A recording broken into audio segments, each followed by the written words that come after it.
नमस्कार। जय श्री कृष्णा। आज हम सुनेंगे बहुत ही सुंदर कहानी शेर और गीदड़ के बच्चे। बहुत ही अच्छी कहानी है। बहुत पुरानी बात है। किसी जंगल में शेर, शेरनी और उनके दो बच्चे रहते थे। शेर शिकार कर लाता था और उससे पूरा परिवार अपना पेट भरता था। एक दिन की बात है, जंगल में बहुत भटकने के बाद भी कोई शिकार नहीं मिला। शेर उदास होकर अपने घर जा रहा था, तभी उसे गीदड़ का एक बच्चा मिला। गीदड़ के बच्चे की मासूमियत देखकर शेर को उस पर दया आ गई। शेर ने गीदड़ के बच्चे को नहीं मारा और उसे अपने साथ ले आया।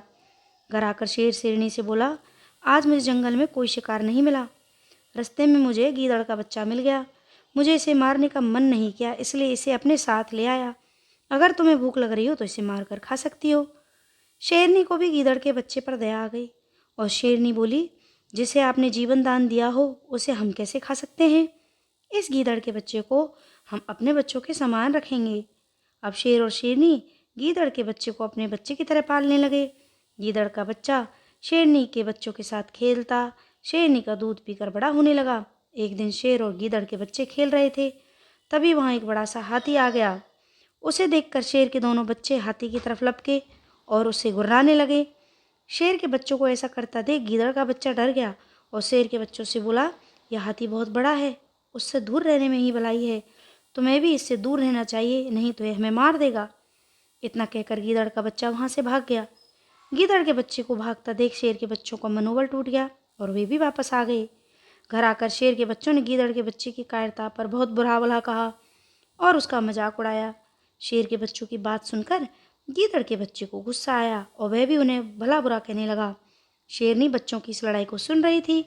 शेरनी उनके पास आकर बोली, तुम लोगों को इस तरह आपस में लड़ना ठीक नहीं। शेरनी के समझाने पर गीदड़ का बच्चा और भड़क गया और बोला, पराक्रम और बल में मैं इनसे अधिक हूँ और ये ही मेरा मजाक उड़ा रहे हैं। मुझे और अधिक गुस्सा दिलाए तो मैं इन्हें मार दूंगा। गीदड़ के बच्चे की इस प्रकार की बातें सुनकर शेरनी को हंसी आ गई और वह गीदड़ के बच्चे को एकांत में ले गई और बोली, तुमको मैंने अपना दूध पिलाकर बड़ा किया है, परंतु तुम एक गीदड़ के बच्चे हो। तुम कितने ही शक्तिशाली क्यों ना हो, जिस कुल में तुम जन्मे हो उसमें हाथी नहीं मारे जाते। शेरनी की बातें सुनकर गीदड़ का बच्चा बहुत डर गया और वह अपने गीदड़ों के परिवार और अपने कुनबे के साथ रहना चाहता था। उसने यह बात शेर और शेरनी को बतलाई। शेर और शेरनी ने उसके परिवार और माता पिता का पता लगाया और वे उसे उसके माता पिता के पास छोड़ने गए। शेर और शेरनी दूर टीले पर खड़े रहे। गीदड़ का बच्चा अपने माँ बाप और अपने कुनबे में जाकर मिल गया। गीदड़ का बच्चा भी उसे जन्म देने वाले माँ बाप से मिलकर बहुत खुश हुआ और उसके माता पिता और रिश्तेदार भी उससे मिलकर बहुत खुश हुए। तो ये है आज की बहुत ही सुंदर कहानी, शेर और गीदड़ के बच्चे। जय श्री कृष्ण।